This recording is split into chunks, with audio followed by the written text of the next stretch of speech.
Hello, everyone. My name is Stanley St. Rose, and today we're going to be talking about incidents in the life of a slave girl written by Harriet Jacobs. Now, before I go into summary analysis of this work, please remember to leave a like, subscribe, and or comment so that the channel can continue to grow. Incidents in the life of a slave girl, very interesting work by Harriet Jacobs here. She was a slave. She doesn't die as a slave, but she was a slave from the age of 0 to 6. She had a good life. She was living under the care of her parents, but she didn't know her parents were slaves. But then her parents die, and she learns that she's property, and life is not good for her. So Dr. Flint, in the book that Harriet Jacobs writes, she writes about her master in the book. His name is Dr. Flint, and Dr. Flint was attracted to Harriet sexually. And again, she's a teenager at this point. So this is a teenager. This grown man wants to sleep with her, wants a sexual relationship of some sort. And the wife, Mrs. Flint, she absolutely hates Harriet. Not the husband, but she hates Harriet. And again, during the time of slavery, if the master got into a sexual relationship with the slave, usually the slave will be blamed because the master's the master. What are you gonna do to the master? So and this, pretty much a narrative, an autobiography, pretty much of Harriet Jacobs' life. We get the account of how she tried to get away from Dr. Flint. Now, if your master is trying to, sexually take advantage of you, especially in the time of slavery, there's really nothing a slave can do. Remember, the masters in the time of slavery, slaveholders, they could kill slave whenever they want to. If they could kill slaves, imagine, they could rape too. Now, in this narrative, Flint does not rape Harriet, but you can imagine during the time of slavery. That's how we can say slavery was definitely worse for women because for the men, you were beaten, you were worked hard, life was horrible, you were a slave. But for the women, it's not just being worked or beaten. You could also be raped, um, because your master has complete control over you. You're property to him, so he could literally do whatever he wants to you. So, that's something in history we don't really talk about too much. But for women, for black women, during the era of slavery, it's entirely possible that there could be all types of horrible situations where, um, you know, slave owners could have their own sex slaves. And, there's nothing you can do about it. So we kind of get a little bit into that world within this work.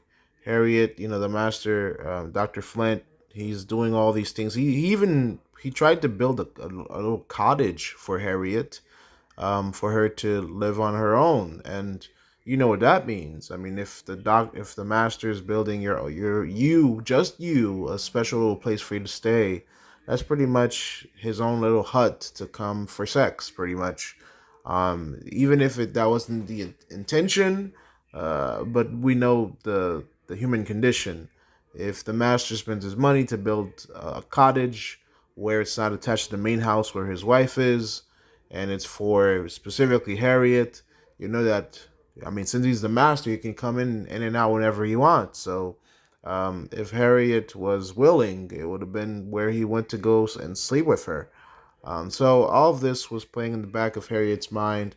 When she knew that she couldn't escape his grasp, she goes and she sleeps with Mr. Sands, and she has two kids by Mr. Sands.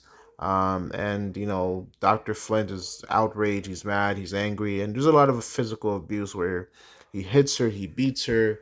There's a lot of physical abuse. There's even one place where Dr. Flint, after Harriet is a new, she has a newborn.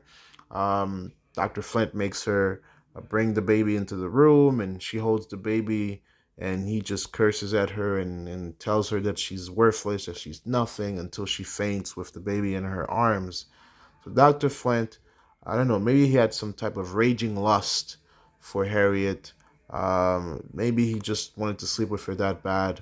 But yeah, just a horrible life. Eventually, there's several parts of this narrative of this account where Harriet, she hides in a pantry, she hides in her grandmother's attic for 7 years, to escape Dr. Flint's abuse and to try to help her children escape his wrath. Eventually, Harriet, her two children, they do escape and they're on the run. They make it to the Free States, and eventually, Mrs. Bruce, a good friend of Harriet's, she purchases Harriet and gives her freedom. And later at the end of the work, she's free. Her children are free, and she gets to live a somewhat normal life. But it's a very sad account because Harriet, she has children with Mr. Sands, not because she wanted to, not because she was in love, and really she really goes through her whole life and explain her situations. It's really sad because she talks about being a Christian and keeping yourself pure and not having sex before marriage and all these Christian beliefs that she held dearly to her heart, but she had to sleep with this white man, Mr. Sands, just so that she could get pregnant, so that Dr. Flint could leave her alone. So it's kind of like both are horrible options. She's not particularly in love with Mr. Sands. It's just her matter of her. He's not a horrible person either. It's just so that she can get out of the situation that she is with her master. She sleeps with Mr. Sands to have kids, and so that she could obtain some freedom from Dr. Flynn, and that doesn't really work. She has kids by Mr. Sands, but it doesn't really obtain her freedom or her kids her freedom. So um, a lot of people had to get involved. There's several people that come to her aid within the work to allow her, and Mrs. Bruce was the last one, that last person that came into her life to purchase her freedom. So it was a very difficult and tough account. Um, you know, it's really horrible that when you think about what women had to endure during the age of slavery, it's you don't have the autonomy. You don't have autonomy over your own body, especially during the time of slavery. Whatever the slave master did or asked you to do, that's what you had to do. And she does mention that there are a lot of female slaves that you just took it. There's nothing you can do about it. If your master's interested in you sexually, well, you try. I guess you use it to your advantage and try to get somewhat of a good life if your master's interested in you in that way. So people had to survive and they had to do what they had to do to keep alive and to keep their children alive. And she does explain to us that it was common for, these young teenage slaves to do whatever they can to survive. And because she mentions, that other women were not trying to keep their purity, so that will pretty much draw the conclusion that there are a lot of female slaves that are teenagers, and not keeping in mind that these when Harriet here, when all these things, these sexual advances, abuse. Now again, Dr. Flint, Harriet does not say that he raped her at any point. So there was no rape involved, but he was making it clear that he wanted to sleep with her or to have a sexual relationship of some kind.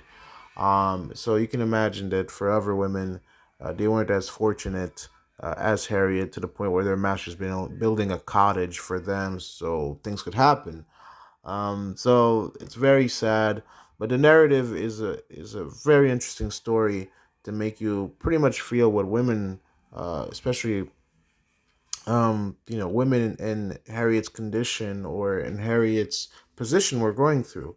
And again, when she was going through this, she was a child. She was a teenager. She was 15 when all of this happened. The sexual advances, the abuse, making kids with Mr. Sands. She was a young kid, a teenager. Imagine you, a teenager, having to go through all of this. A young, oh man, it's just heartbreaking. But yeah, in the end, she does obtain her freedom. And by Mrs. Bruce helps her out, and she does obtain her freedom. And her two kids are in her arms, and she goes on to have somewhat of a normal life as you can in the free states. In terms of deeper meaning and analysis, yeah, this definitely shed a light on the abolitionist movement and how important it was that the abolitionist movement became a reality. Because you can look at pictures of men being beaten or killed or being brutally slaughtered, but it hurts even more that in a Christian nation that has so many Christian people, that you had, you know, masters making sexual advances towards young black women, teenagers, children, basically, and the law didn't protect them. They could be killed at any point by their masters, and nobody would bat an eye. That's pretty much just cold-blooded murder, and nobody would care because the law didn't protect. She mentioned this. Harriet Jacobs mentioned this. The law did not care at all for slaves. Like, your master could roast you, kill you, slaughter you, rape you, beat you, flail, whatever they want to do to you, they could. Um, so it was a very dark time, and the masters at the time, they could just invent whatever they want to do to you because you didn't have rights. You weren't even considered human. You didn't you were property. You were property. But that is the work here. That is the book here, Incidents in the Life of a Slave Girl, by Harriet Jacobs. Please remember to leave a like, subscribe, and or comment, and I'll see you guys in the next video.